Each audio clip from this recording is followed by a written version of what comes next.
I was speaking to Mark Harwood from the Warbirds Association of Australia. Welcome to CCN, Mark. Yeah, thank you. It's the Australian Warbirds Association. Now, you've got a huge weekend in Cowra this weekend, and we're expecting somewhere around 50 antique aeroplanes. Well, we should have a good turnout. Yeah, we're having our annual general meeting here, and we're doing it in conjunction with a fly-in, so we are hoping for some very unique planes here that you wouldn't normally see around, all ex-military from around the world, and should be a very good turnout for our group. And you were saying, too, that there'll be some formation flying. Yes, we're going to be doing some formation flying. It's a little bit windy today. We'll see how we go this afternoon, but tomorrow we'll be doing a reasonable bit of formation around the area, and possibly on Saturday as well, just depending on circumstances during the day. Yeah. What's the oldest plane you've got coming?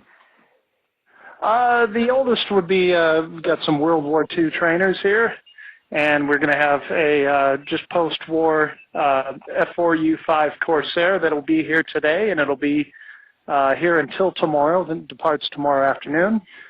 And then from there, most of the aircraft are going to be sort of post-war on into the 50s and 60s. And there are a handful of more modern aircraft, including a couple of jets, hopefully. We've got one jet here already. Right.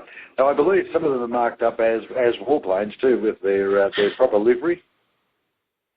Oh, virtually all of them are. They're all in their, original paint schemes as they would have looked during their days in the service or very close to that. And I presume on a day like this, it would be a bit cold up there. Do they have heaters or not? Typically no, but they're enclosed cockpits, so it's not it's not too bad. And you need the flying suit to make sure you're warm and toasty, I presume. Well, that helps, and the flying suit also keeps if there were any kind of major incident like a fire, it helps protect the pilots from that as well. So, yeah. And I assume they've all been restored lovingly, I'd imagine. They have, and they're all lovingly cared for, and we're the aviation equivalent of classic cars, really. And how often do these planes actually get into the air? Very often. Well, it varies depending on the owner, but the majority of them quite often. I, for instance, will fly mine about 100 hours a year, and there are a few that would do more than that, and a few that would do less than that. So, but they are flown.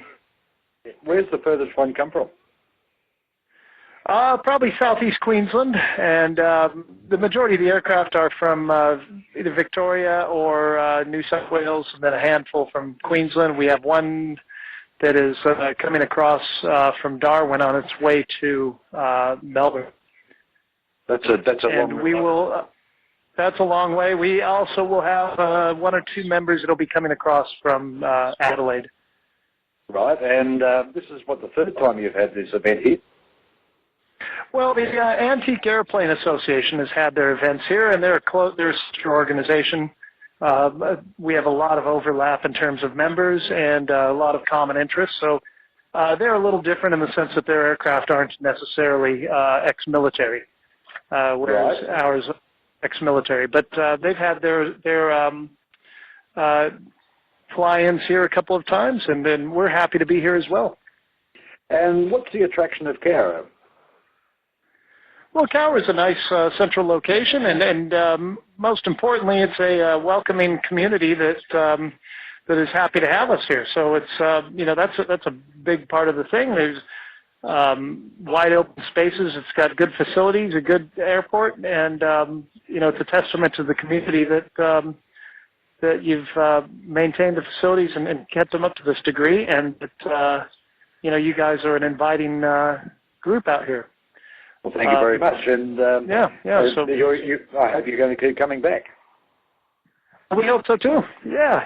We've really, only been here a little bit, but I think it's going to be a great weekend.